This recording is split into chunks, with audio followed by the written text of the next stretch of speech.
Мен дайымын. Объект неге көрінбейді? Асықпа. Анықтама есебі. Қабырғаның қалыңдығы 50 см. Сыртқы қабаты 1,5 см-ден тұратын мрамормен қапталған. Сенің атқан оғың дәл терезе арқылы өтпек. Терезе арқылы болса мені байқап қояды ғой. Не деген оқ өтпейтін үй бұл? Бұл үйдің толық проектісін жасаған сәулет групп. Түсінікті деп ойлаймын. Тапсырма бекітілді. Орындауға міндеттісің. Қуама. Мен адам құсап айттым ғой алдында. Сәулет групп соққан үй болса атуға шықпаймын деп. Оқ өтпейді ғой одан.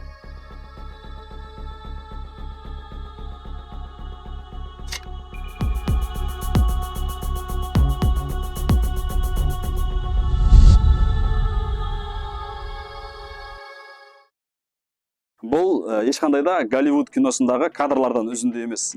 Біз қазір Шымкент қаласындағы Сәулет Групп компаниясының жобалауымен бой көтерген кезек нысанының алдына келіп тұрмыз. Сіздермен бірге мен Нұрдәулет Алтен осы үйді толық обзор жасайтын боламын.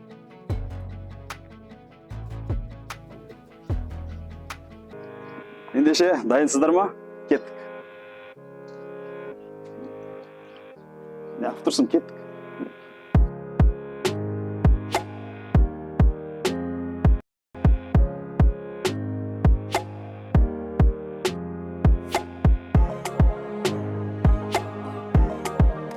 Мінекей, өздеріңіз көргендегідей үйдің ауқымынан байқасаңыздар, үй 15-21 габариті, 900 метр квадратты құрайды. Сыртқы фасад, яғни стильге келетін болсақ, прерий стилін қолданғанбыз. Осы стильдің авторы Фрэнк Райтаның құрметіне бұл стильді Райт стилі деп те атайды. Енді бұл стильдің ерекшелігі өздеріңіз байқағандағыдай горизонталды линияларды қолдана отырып, үлкен панорамный терезелермен бірге табиғи материалдардан тұрады.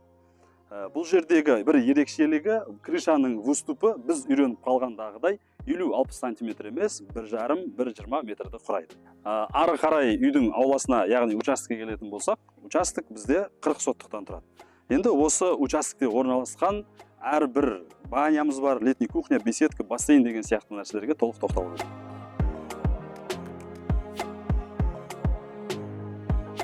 Және де бізде барбекю зонамыз бар. Барбекю зонаның осы тұсқа орналасу себебі, барлықтарыңыз білесіздер, қазақ өте қонақжай халық. Қонақ күткен жағдайда біздегі осы сырттағы асханада дайындалатын барлық тағамдар ішке қонаққа суымай әрі тез жететін болады. Әсіресе өте ыңғайлы жағдай жеңгелерімізге қарастырылып жасалған. Іштегі асхана, сырт жақтағы летний асханамыз, террасамыз барлығына доступ тез әрі оңай бару мақсатында жасалған. Және өздеріңіз көргендегідей, аулада үлкен ересектерге және балаларға арналған екі бассейн, демалып отыратын террасасымен және де банясымен бірге қарастырып кеткенбіз. Әттегенде мына бассейнде қазір су жоқ, су болған кезде осы судың ішінде тұрып сіздерге осы ақпаратты бөлісетін едім. Міне ендеше қазір біз үйдің ішіне кіріп тұрмыз. Әр затқа деталіне тоқталмай, ішкі планировкамен таныстырып өтейік. Бізде кіргеннен кейін оң жақ бөлікте киім шешкенге ыңғайлы болу үшін гардеробный қарастырылған.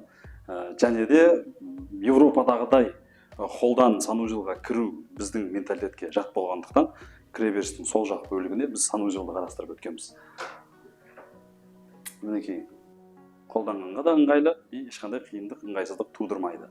Одан кейін біз мінекей үйге кіргеннен кейін бізде оң жақ бөлікте холл, яғни күнделікті үйдің егелері отыратын, демалатын орны болатын болса, келген қонаққа ыңғайлы болу үшін бізде сол жақ бетте зал, үлкен залымыз, және де малый зал, кіші залымыз, яғни гостиный қарастырылған.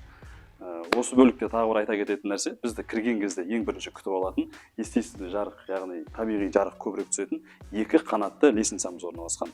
Бұл жерден біз цокольный қабат, яғни подвалға және екінші қабатқа көтерілетін ыңғайлы болу мақсатында қарастырылған.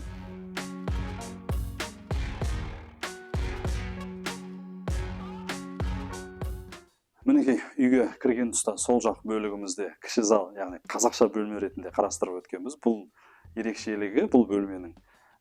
Бізде панорамный терезе арқылы есіктің алдыңғы фасады көрінеді, және панорамный терезенің түбінде біз конвекторный отопленияны қарастырып өткенбіз. Келесі кезекте бізде үлкен зал. Бұл үлкен залдың басқа залдардан ерекшелігі, өздеріңіз білесіздер, бізде қазақта шақырған жерге сәл кешігіп келетін қасиетіміз бар. Соның бәрін ескере келе, ерте келген қонақтарымыз үшін арнайы өздері отырып әңгіме дүкенін құратын бөлмені де қарастырып кеттік.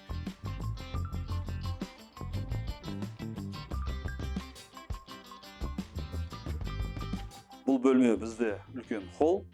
Бұл холлдың ерекшелігі тапсырыс берушілердің талабы бойынша үлкен панорамный терезе арқылы есіктің алдына қарап всегда доступтың болғаны, және де бұл панорамный терезеге біз автоматтандырылған жалюзиді де қарастырып өттік.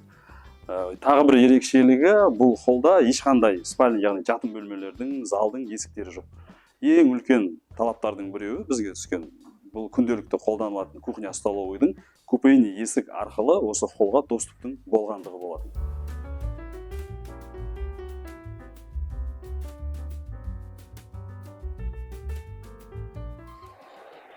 Бұл бөлме бізде асхана. Кез келген әйел затының арманының барлығы қамтылған. Өздеріңіз көріп тұрғандағыдай кухонный мебельдеріміз минимализм стилде, островокты да қарастырып өткенбіз. Және де кез келген қазақтың үйінде болу керек болған ол не зат? Әрине шыбын-ұрғышты да қарастырып өткенбіз. Енді бұл бөлмеде бізде жеңгелеріміз көтеріңкі көңіл күйде өздерінің астарын дайындайтын болатын болса, ағаларымыз сол асты через кухня арқылы өтетін террасада күтетін болады. Ал егерде бұл есікке сыймайтын болсаңыздар, террасаға толық доступты ашатын бізде мынандай панорамный терезені де қарастырып өткенбіз. Бұл асханамыздың тағы бір ең үлкен ерекшеліктерінің біреуі, іштегі асханадан жаздық асханаға өтетін мүмкіндік бар. Осы галерея арқылы біз іштегі асханадан жаздық асханаға өтеміз, және де ең үлкен плюстарының біреуі, бұл қыста да қолданғанға өте ыңғайлы вариант.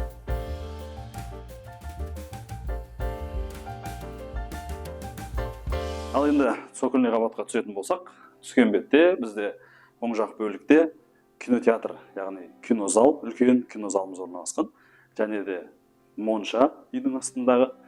Өздеріңіз көріп тұрғанда еркектер қауымының көңілінен қатты шығатын барный стойка, және де кір жуатын бөлме, яғни прачка. Одан кейін бізде тренажерный зал, сыртқа шығатын бөлік барлығы осы жерде қарастырылып кеткен, және де біздегі мынау бөлме не деп ойлайсыздар? Көрейік. Бұл бөлме қысқаша айтқан кезде осы үйдің миы, осы үйдің жүрегі, яғни тех помещениеміз, біздің технический помещениеміз. Бұл жерде өздеріңіз көріп тұрғандағыдай котел, бойлер, электрошитовой, барлық осы үйге қатысты қызмет жасайтын механизмдердің барлығы осы жерде орналасқан.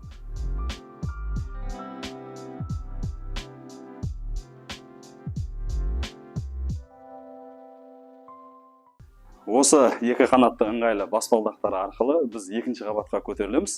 Екінші қабатта бізде 4 жатын бөлме, яғни спальня орналасқан. Әр спальныйдың өзінің гардероб және санузелін қарастырып өткенбіз. Енді спальный зона ол әркімнің өзінің бөлек территориясы болғандықтан ол шекараны бұзбайық, ішкі дизайн интрига күйінше қалсын.